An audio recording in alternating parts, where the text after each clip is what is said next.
Are double hits extremely frequent during your sparring matches? If yes, I'm going to help you fix this issue right now. Hello HEMA friends and welcome to this new video. When I started HEMA back in the days, I was pretty surprised when I ended up landing a clean hit, rather than the norm, which was a double or an afterblow, which to me are basically the same. Through the years I completely inverted the trend. Now clean exchanges in sparring are the norm. Doubles are almost disappeared, save for some inevitable ones, and afterblows are useful feedback to adjust techniques and timings, which happens once every several exchanges. Anyway, let's start analyzing what makes double hits happen, which will help you too figure out how to avoid them. Let's start from the very beginning. When you are analyzing double hits, you shouldn't think about them as something worse than getting hit cleanly by your opponent. Remember, you are not participating in a choreography, you are fighting an opponent, which means that double hits, afterblows and the clean hits landed on you by your opponent are just different versions of the same undesirable outcome of a fight. In fact, the problem of double hits and afterblows should not be related to the unpleasant aesthetic of them, but to their function instead. While landing a double, you are getting hit. While receiving an afterblow, you are getting hit. And if the opponent hits you cleanly, well, it's self-explanatory. If you want to avoid double hits, you need to start thinking about the issue in this new way, as this will build up the foundations of an healthy doctrinal approach to fighting, which has nothing in common with the desire of avoiding doubles for the sake of a good aesthetic of the fight, a desire which may bring weird artifacts in your training environment, such as holding back possible afterblows or slowing down the fight artificially. You are not going to avoid doubles because they are ugly, you are going to avoid them because you are not going to get hit. Period. After getting into this mindset, you then need to move toward the next step, which is a promise to yourself. I am going to do whatever it may be necessary to avoid getting hit. This promise means that if there is an easy and safe target to get 1,000 times in a row, you are going for it 1,000 times in a row, no matter how boring it may feel. Of course, remember that you aren't always forced to do this. While trying out new stuff, for instance, or while helping someone learn how to fence, you can't stay true to the promise. But if your goal is to hit without getting hit, then you have to respect it as much as possible. We can summarize this concept in this way. If your goal while fencing is even partially aesthetical, experimental, teaching related, or anything else besides the purest hitting without getting hit, you are going to score doubles. If your focus is on applying a particular historical play and your mind is on it and not on what the opponent does, you are going to score doubles. If you play on an artificial rule set which goes beyond hitting without getting hit, you are going to score doubles. And if your plans are too complex, you are going to score doubles. And so on and so on. Double hits happens because of three motivations only. The first one is bad luck, namely people attacking at the same precise time.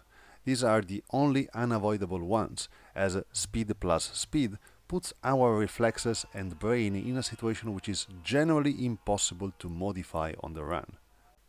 People may still define these errors, but in reality they are not. They are just the result of the chaotic nature of that part of reality our will can't actually control.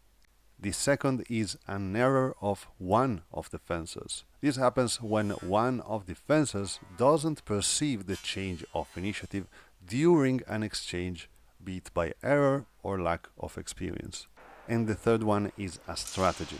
This happens when one of the fencers, or both, do not respect the change of initiative for a motivation which goes beyond the mere hit without getting hit goal, for instance, playing on a rule set.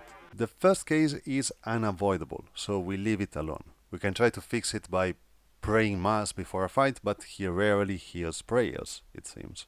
The third case needs adaptation to another setting in which fencing is applied, a setting in which a double is not an error, but a tool. The second one is the only one we need to work on. Learning how to deal with initiative requires a lot of tools. First of all, you need to be able to move forward and backward easily, and you need to be able to change direction rapidly if needed. Then you need to train your eye in recognizing attacks and attack lines, and your arm at intercepting them with the best possible angle.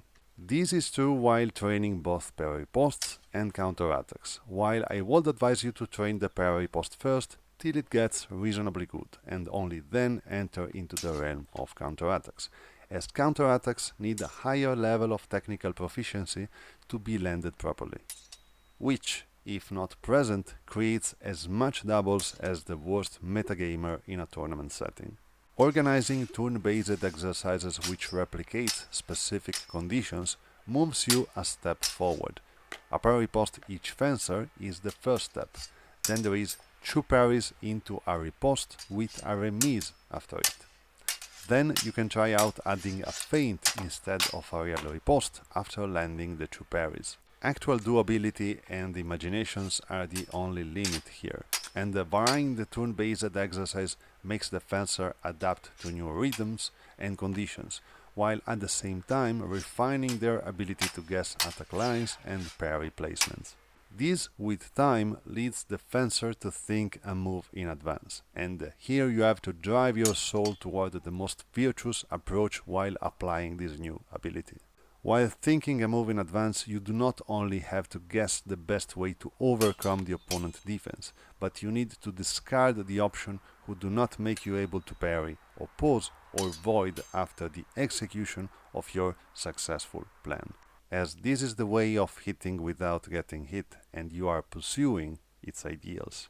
On top of all of this, you need to be aware of the fact that in the end, whatever your skill level at defending is, the only way to stop someone from hitting you is to hit them first. In the pyramid of concepts we have built from bottom to top, this concept sits at the very top, and it needs to be supported by all the other ones always. Otherwise, it misses its purpose of pursuing actual victory. You have most probably figured out now that for as much as it is technical and tactical, the approach to avoid doubles is also philosophical.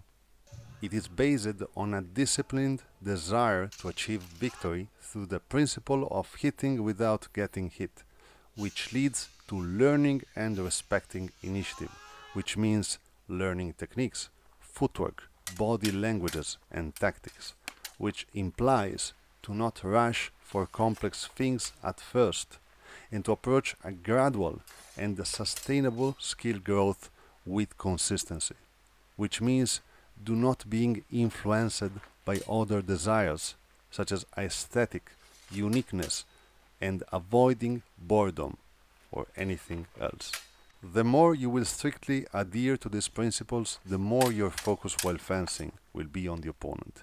Your mind will be free to focus on necessity, and your thoughts will flow as fast as possible through your spine, in arms and legs, to achieve the goal of hitting without getting hit.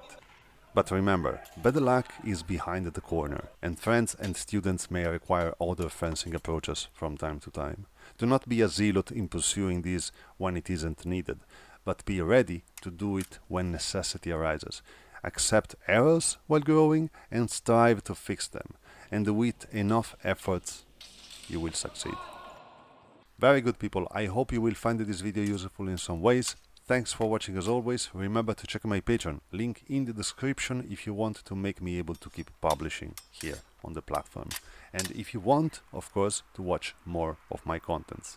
Thanks for watching as always, and see you next time.